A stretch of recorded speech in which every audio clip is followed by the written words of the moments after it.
Hello, English 1101 friends for fall semester of 2026.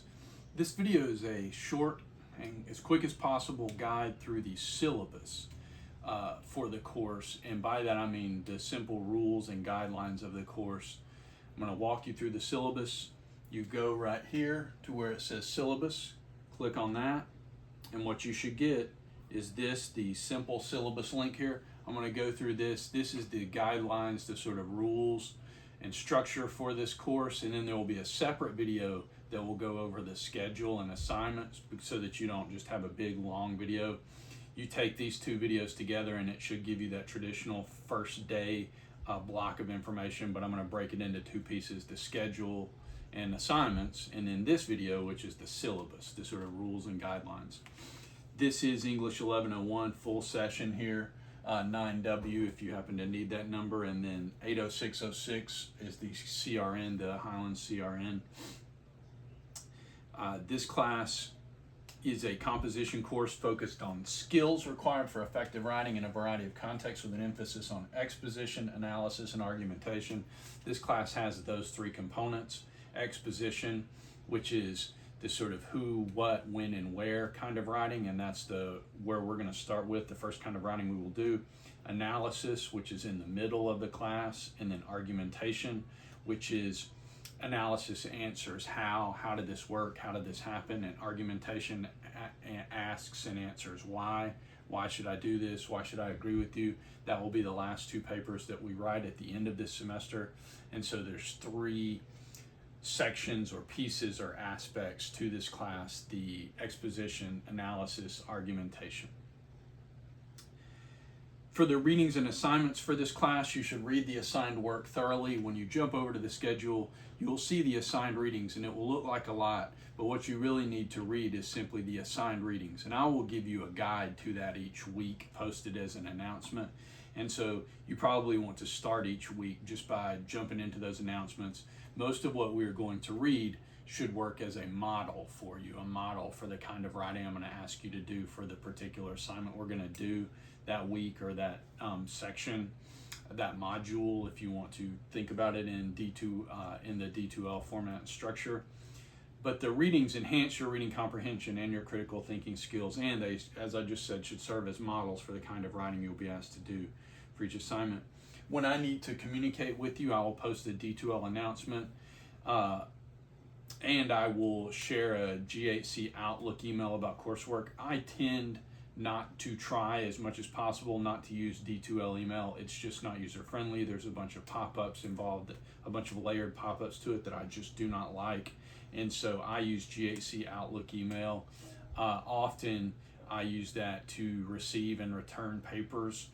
But this class has folders. You can either email your paper to me or drop it in the Dropbox in D2L.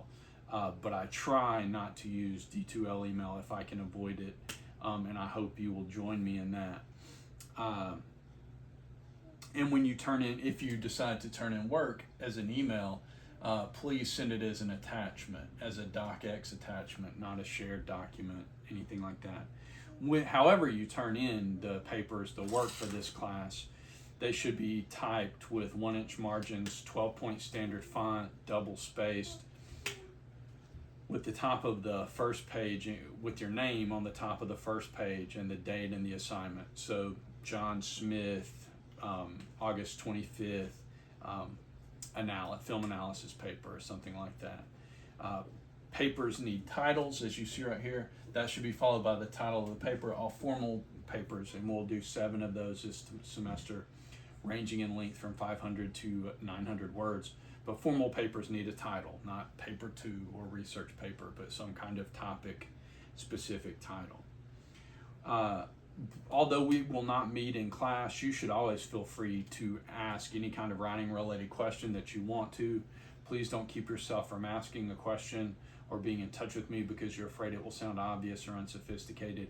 If you have questions or there's something I can do to help or assist you, please don't hesitate to be in touch with me via email, via Teams, whatever is most convenient for you, or whatever will suit your question the best. If we need to look over a first paragraph or a draft of a paper or something and you want to do that over Teams so that we can talk back and forth, but let's do it. Just be in touch and we'll figure out. Conferences with me about rough drafts are optional. I'm happy to help you, but I'm not going to force you to let me help you. That said, I am happy to help you with rough drafts. And although this is an online class, I cannot recommend enough. At least once a semester, you go to the GHC Writing Center, and they are on the Cartersville and Rome campuses, and they can meet with you virtually. I can't recommend them highly enough. Getting connected with them and letting them just have a conversation with you about what you're trying to write and how you're trying to write it, just to bounce ideas off of them and get feedback. So if you ever feel a little shaky about a topic or about where to start, I cannot recommend you highly enough. Check in with the Writing Center. They are wonderful. Please, although this is an online class, please don't film, record, or photograph me or the class or any of the documents on D2L or anything like that. You should treat them as if they are copyrighted material, so please don't reproduce them. And then the standard plagiarism language, to borrow another writer's words and ideas. To avoid plagiarism, you must cite all quotations, summaries, and paraphrases, as well as any facts or ideas that are not common knowledge. And in addition, you must be careful to put paraphrases and summaries in your own words. If you don't understand or don't feel certain about your understanding of quotations or summaries or paraphrases and what those are, quotations, summaries, and paraphrases all need citation. And for our purposes and for this class, that means parenthetical, in parentheses, in-text citations. There's only one research paper for this class, though. The argumentation and persuasion papers at the end have an option to use research, but this class only requires that you should use research in the research paper.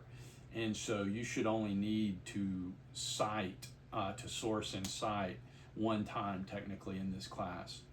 And so in general, you should be doing your own work and not using outside resources, whether that's outside reading and sources or AI or anything like that. And I'll get to the AI component in just a moment.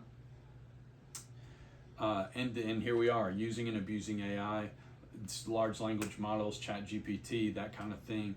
The use of generative AI tools is permitted in this class for the roughest first steps: brainstorming and refining ideas and research questions.